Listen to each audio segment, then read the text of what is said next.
We just love how your colors are bold and natural. We Yep. love the contrast and you're not filtered. And so part of that is what I see from my eyes, and then the rest of it is you guys. Hi, my name's Hannah Hall-Beddoe. I'm a wedding photographer based in Cumbria in the UK, and you are listening to the Workflows Photography Podcast. How's it going, David? Hey, things are great. How you doing? I'm doing all right. So, I like to look at everybody I speak to. I like to look at their website and look at their work and really just like dial in before I have these conversations, because I find that it could be that like for 10 years of my life I spent in the photography website space, but I find that I really get to know a person pretty well just by looking at their photography website. So I love that your style is this like very true to life, vibrant color look. It's definitely something that I strive to do in all my photos with a slight modification, but I'm a very simple editor. And anyway, so with that, you also have a variety of different services that you offer between weddings and headshots and corporate events and so on, and then real estate, pet photography. It's sort of everywhere. And I'm wondering what your favorite is of all of it that you do. The favorite genre for me is the one that pays. Okay. Like, it's really interesting. In 6 months, I'll have been in photography for 25 years, and the universe always seems to provide for me. So, in some instances, in one year, weddings are popping and they're busy, and I love that industry. And in other years, it's a corporate arena where they're sending me out throughout the United States to photograph their conferences.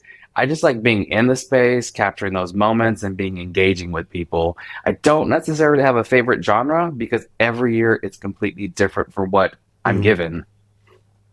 So what's leading the pack right now in 2024? What's leading as far as, helping your business the most? Right now, it's conferences, it's corporate headshots, and real estate photography. It Nice. seems Nice. like when the pandemic lifted and we were getting back to normal, everyone rushed to get married, and everyone, including myself, we were struggling trying to keep up with the demand. And I Mhm. feel like, at least in my area, it's kind of waned a bit. And so as that's eased up, it seems like corporate America is ramping up and people are ramping up their resumes looking for new headshots. And that's what's keeping me busy these days. Nice. You on your Instagram, you have some photos with some celebrities. I'm curious, who's your favorite celebrity that you've met, photographed, and got a selfie with? By yeah, by far Magic Johnson. Like, he Nice. is a jokester and he is the super easiest, nicest person to hang around with. Like, he wanted to make sure that everybody was included in the space with 1,000 people. We all Mhm. felt like we were friends. Like, I don't know how Mhm. he was able to like get everyone on board, but we felt like we could hang out with him within the first 2 minutes of him speaking. He's That's down to amazing. earth. He's very business minded. And Mhm. surprisingly, and I'm a huge Lakers fan, he's a better business person than he is a basketball player, which that kind of sounds bad. But when you hear his backstory and you know what Yeah. he's done on the Mm. business realm, like, the Yeah. guy is brilliant. Yeah. And he's pretty short. Just Nah, kidding. man. So Yeah. tall. Yeah. If you didn't hear my sarcasm in that. Yeah, no, I got it. So as we're talking about shooting, right? You're in what could have been your favorite, right? Let's dive right into the workflows for your photographic process. Behind the camera, you've got the camera in your hand. What is one thing you do for the photographic process that saves you time? I hurry up and I slow down. Okay. For me, it's very important to assess my area, to look around, whether it's I'm doing a wedding or if I'm doing conference photos. I have to figure out what is in my space that either adds or subtracts to an image. So I'll be the first one to move things. If I see a trash can that might be in the shot during a grand entrance, it's going to be moved beforehand because I don't want to Mhm. go back 50, 60 images and edit the trash cans out. I Yeah. want to make sure that aesthetically, when I get into a space to photograph, that I'm only focusing on the people in the image as I'm not having things in the background distracted. So I will spend a few minutes to like declutter a room or to move things around to make it work. Sometimes I'll even take picture frames off the wall because it just doesn't work with my scene. Mhm. I found over the years it's so much easier to spend just a few minutes in the beginning to get things set up to have a great finished product. Yeah. When you're doing like a corporate event, do you have to get permission to move things or take stuff off the walls, or you just do it? I don't know if I'm supposed to get permission, but I just do it Do because it. Yeah. they're hiring us as a professional, right? And as a professional, if I Hmm. think something's going to be an obstacle for a finished Yeah. product, then I'll just do it. And Hmm. I don't think I've ever had anyone say you can't do that. Yep. Every now and again, I'll talk to like a bartender. I'm like, hey, can I move this? During the first dance, can I move Yeah. this trash can? And they're like, yeah, no problem. But for the most part, Yeah. I just go and do it.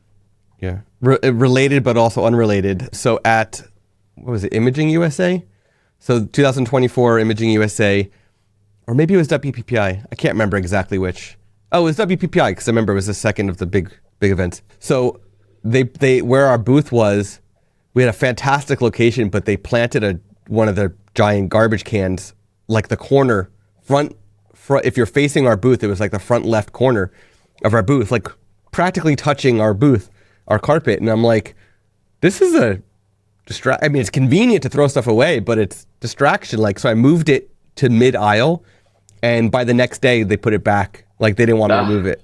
I was like, you kidding me? Like it's not that we're photographing our booth. I mean, we took a group photo at the booth, whatever, but it's ugly, And so, but yeah, so I totally get it. We're trying to move things out of the way that are distraction. It definitely makes sense because that's going to save you a lot of time from there on to make sure that the photo, you don't have to use generative fill and all that stuff in Photoshop to get rid of it. So yeah, generative fill is great.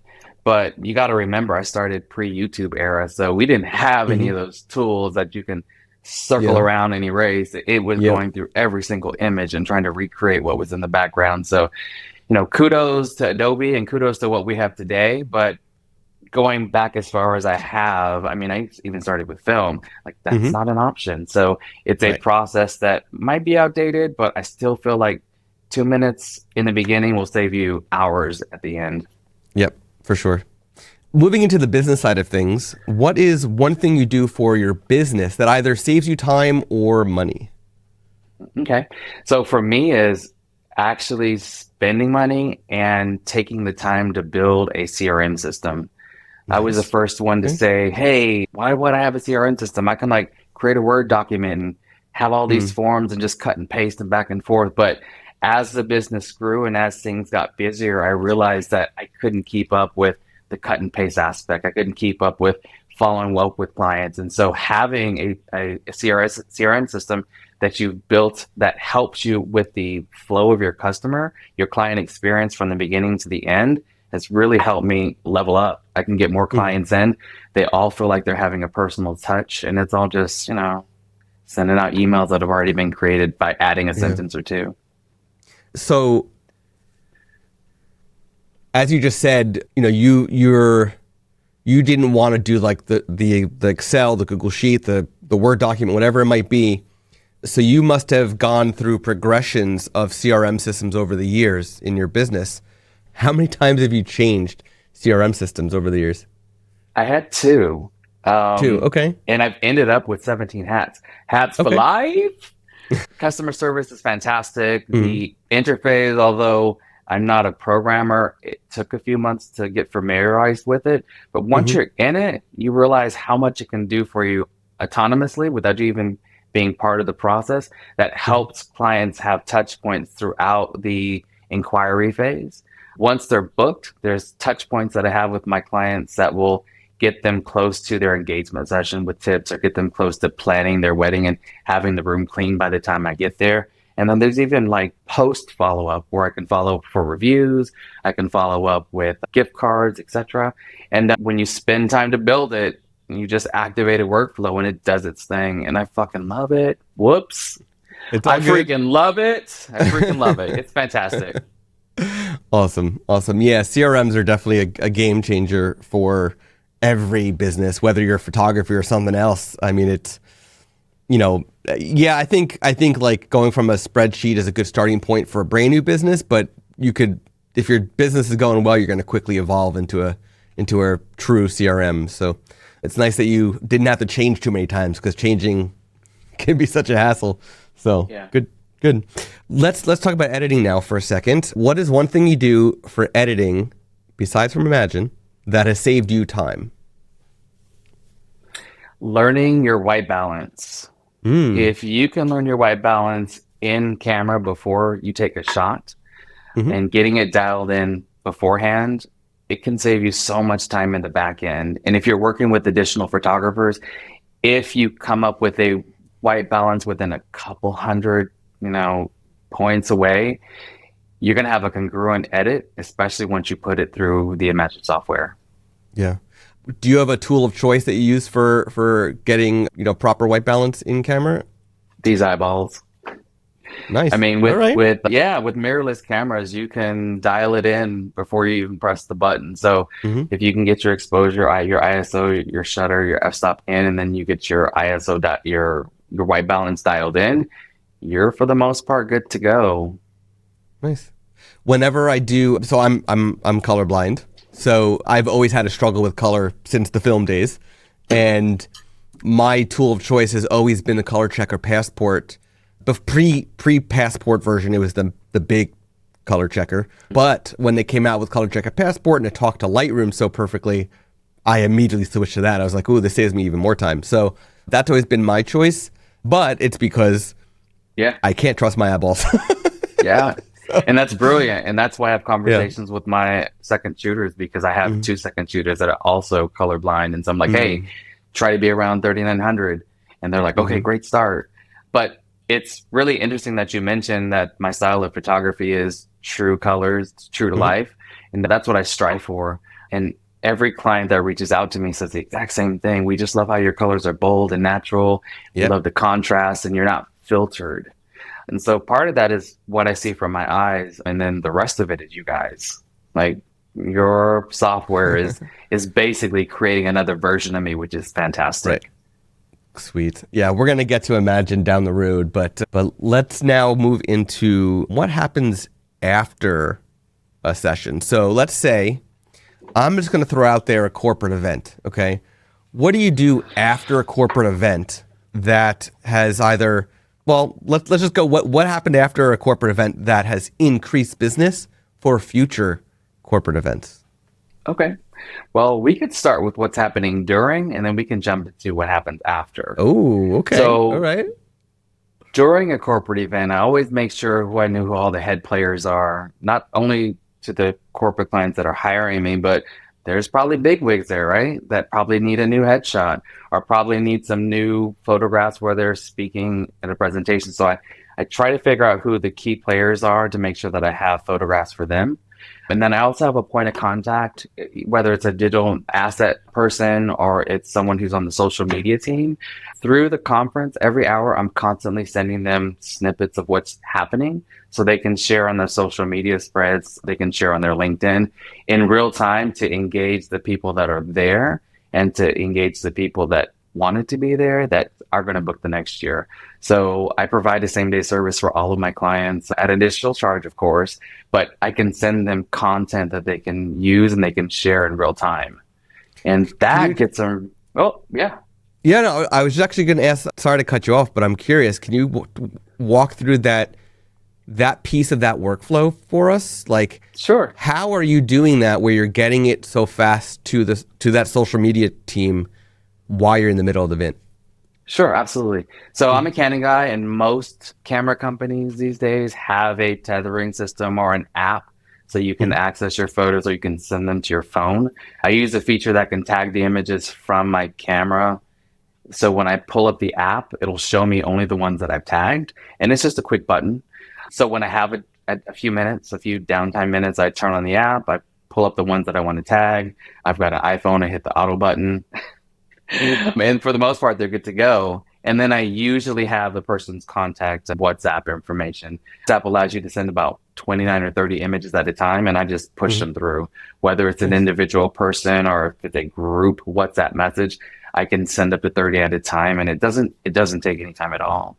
It's fairly quick, but the wow factor that clients get are like, how did you get these so soon? And how are they so Right. amazing? Because my iPhone's not doing this. It's like, that's why you're hiring a pro. That's why you're hiring a Yeah. pro. Yeah, it's true.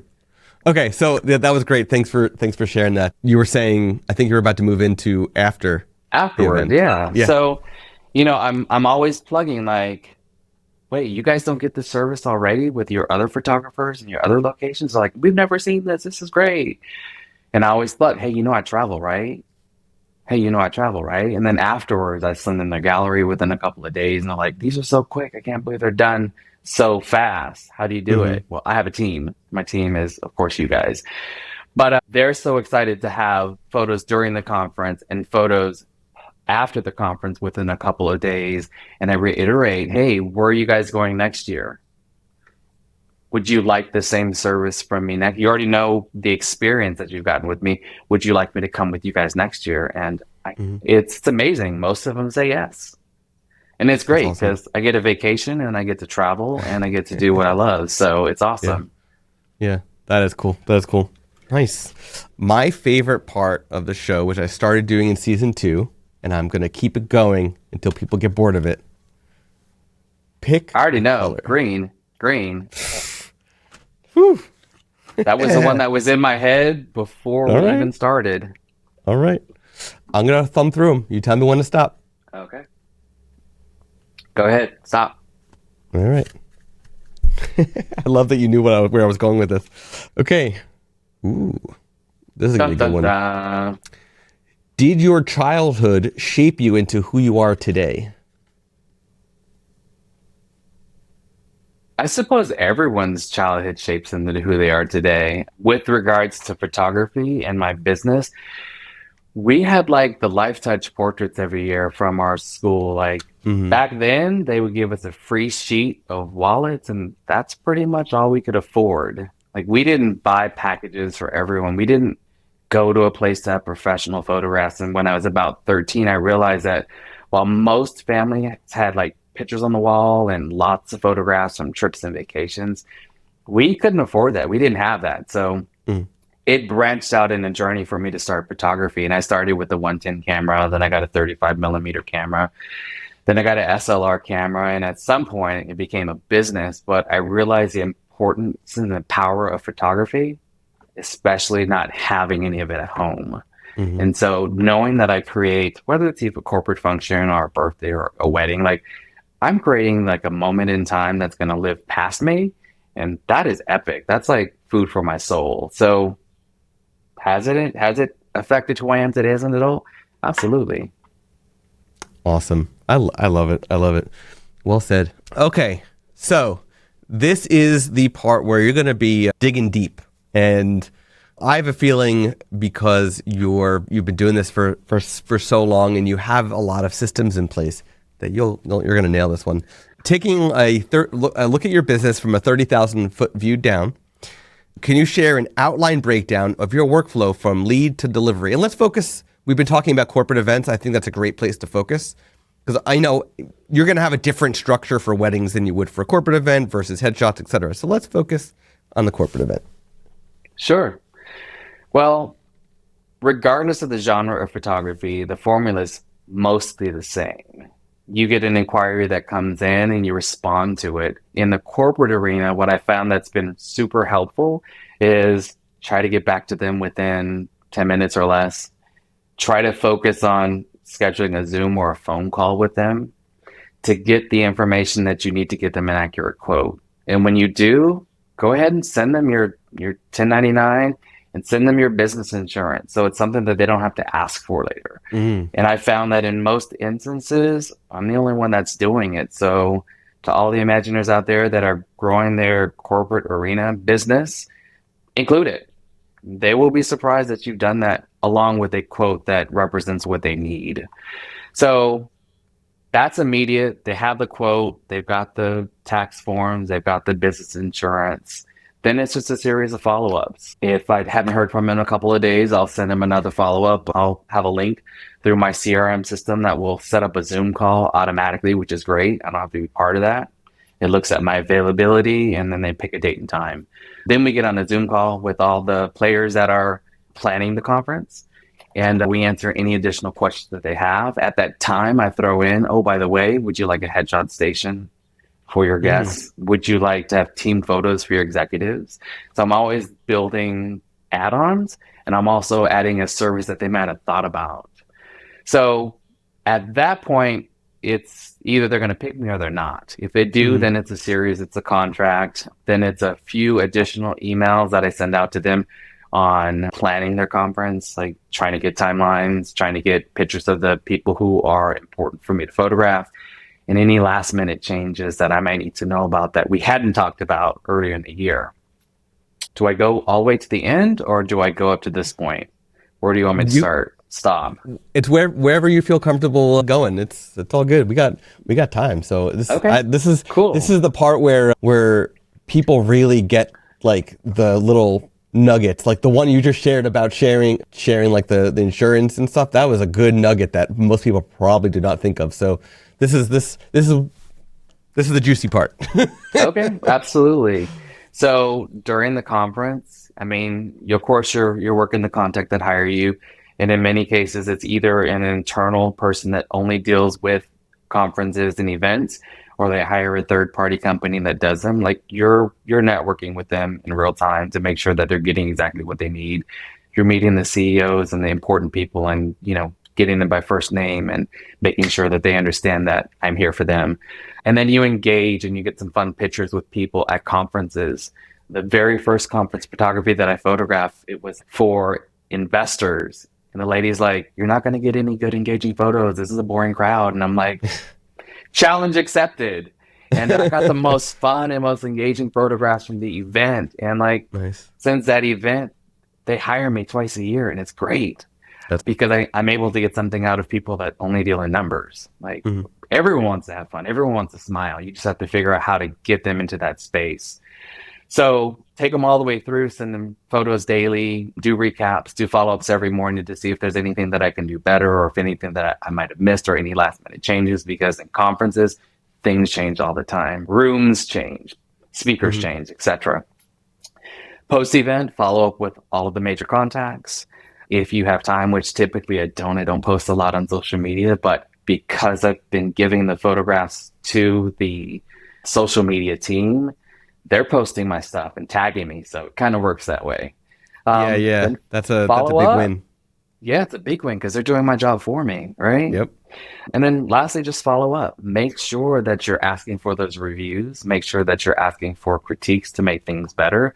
And then ask for the sale. Ask to go with them next year. Let them check that off their list of things to do for the following year, because many of these conferences go to different states every year. And do they really want to start all over with another photographer they never worked with? Right. Probably not. They already know your service is great. They already know the photos are great. They already know the experience is great. Yeah. They will bring you along.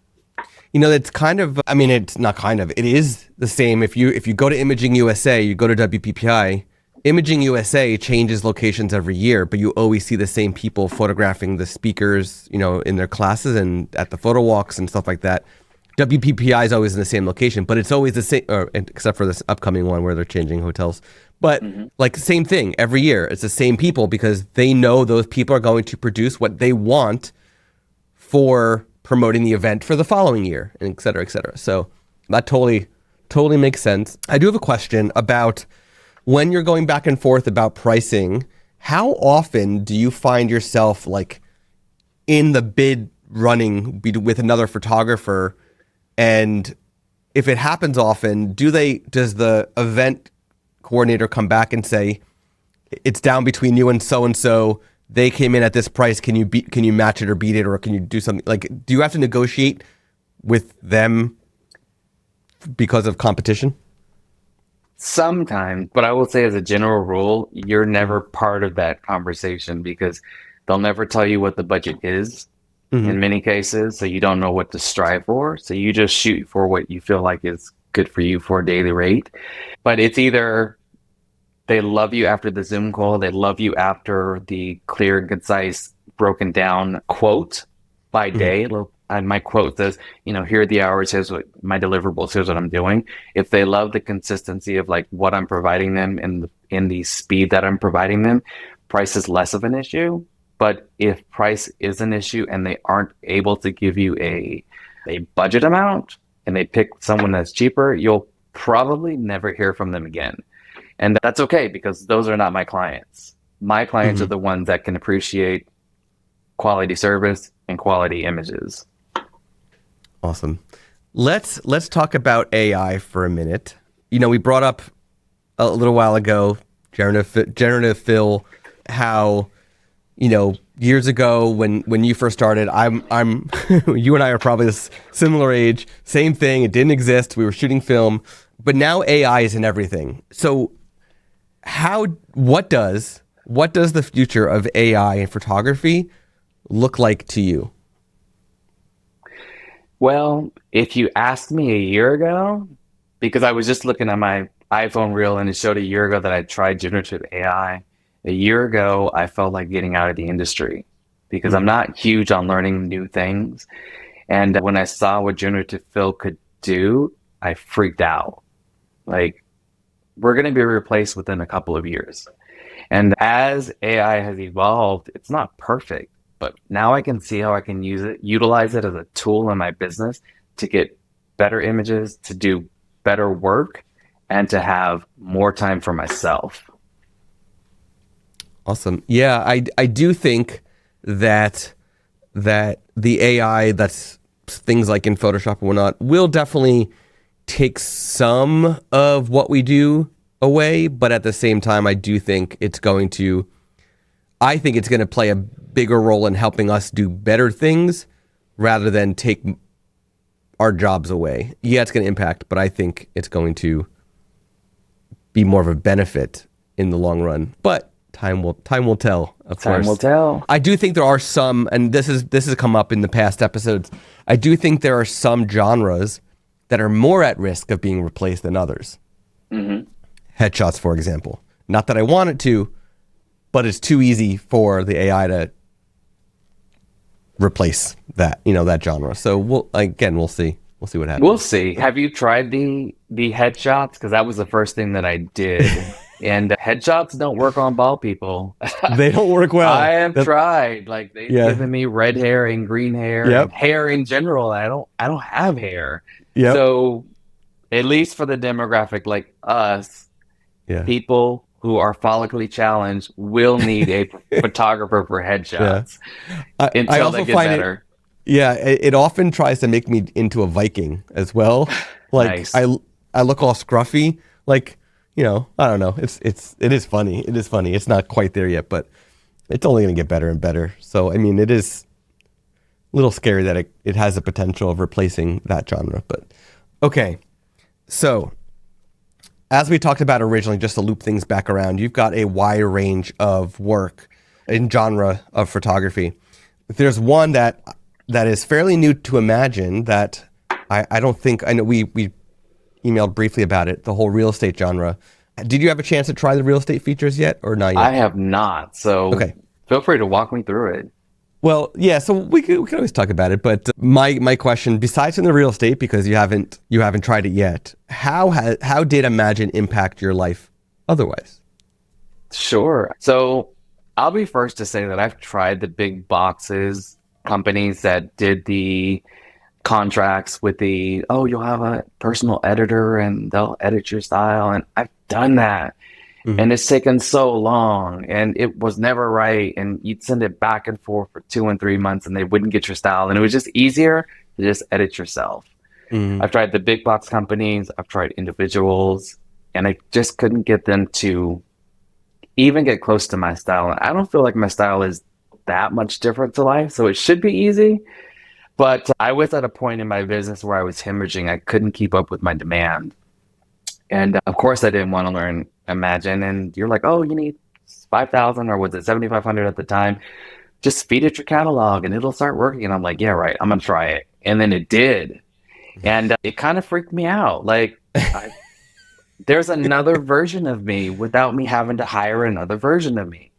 And I was able to take my deliverables from like 2 to 3 weeks from a wedding. And now for weddings on Saturday, in most cases, it's available to the client on Monday or Tuesday. And when I was doing 8 to 10 weddings per month during the peak post-pandemic, I was still getting a consistency of getting weddings done in just a few days past their wedding date. And for me, I don't sleep. If I have a lot of stuff I need to edit, my brain doesn't shut off and I get like these minor panic attacks. But with Imagine, it's helped me like manage my time better. And because now I can get through, because Culling back in the day would take me about 4 hours. And now it's like, you guys do it. And then I recheck it in maybe 15 minutes. And then editing would take them a day and a half to 2 days. And now it's like 2 to 3 hours. So I found myself with more time. And of course, with great power comes great responsibility. I thought that I would have more time for myself. But what Imagine has allowed me to do is to ramp up my business and to get more business and to expand into other genres that inevitably keeps me busier now than before. So it feels like I have an assistant that can do the heavy lifting for me while I focus on the task at hand that makes me the money, which is booking clients, booking events, and pulling my camera out instead of being behind my camera, being behind the computer and editing. Are you at the point now with the aid of Imagine, of course, as you just said, but are you at the point now where if you got a lead for a job and they were like, we need you like on this specific weekend, but you had like plans to go on a vacation finally, do you, in your head, are you thinking, do I take this and earn the money, or do I go and enjoy my time and just turn down a job because I don't absolutely need that money right now because I'm doing so well? You know, like what goes through your head in those type of situations now?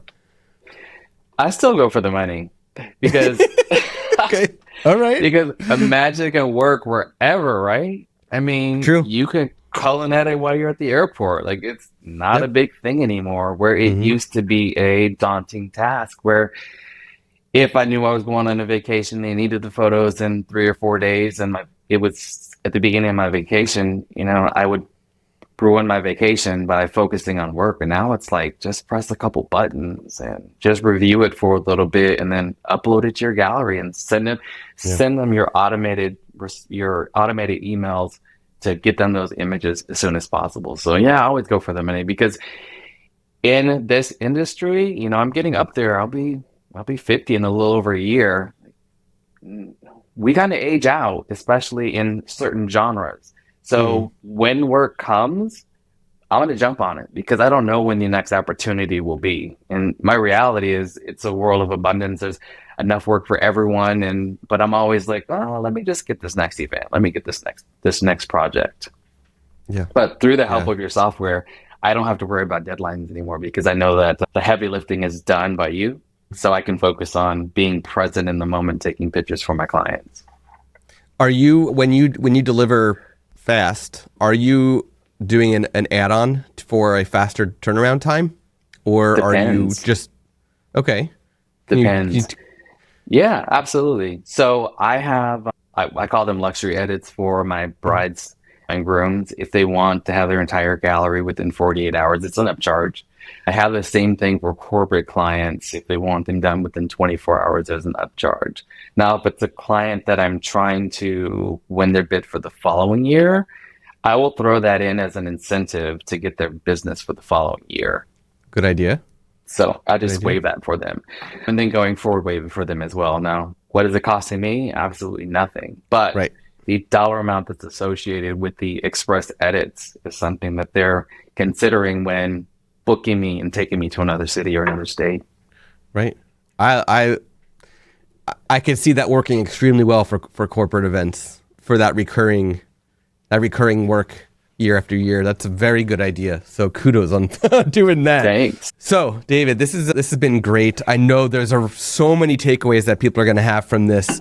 And I'm so happy because it's not too often that on the show we get to talk about corporate events. So often it's weddings and portraits, which of course there's portraits involved with corporate events, but it's different enough that it's a joy and refreshing to be able to talk about that rather than the norm, right? So thank you for sharing some knowledge with everybody on that genre. So where can listeners learn more about you, connect with you, and of course see your incredible photography? Sure. So on the web, you can find me at David England Photography, England like the country. You can also find me on Instagram, same handle, David England Photography. I'm not on any other site, so feel free to hit me up, send me a DM if you'd like. I am based in Long Beach, so if there are any local photographers I would like to meet for coffee, catch up, chat, network, feel free to hit me up. If not, I hope to see everyone at some kind of conference in the coming year or two. Amazing. Thank you. Appreciate your time. You have been listening to the Workflows Photography Podcast. To hear more from Workflows, to learn more about our guest, and for an exclusive offer for Workflows listeners, please go to workflowspodcast.com. And be sure to subscribe to the podcast on Apple Podcasts, Spotify, or wherever you listen to podcasts. Thank you for tuning in. Until next time.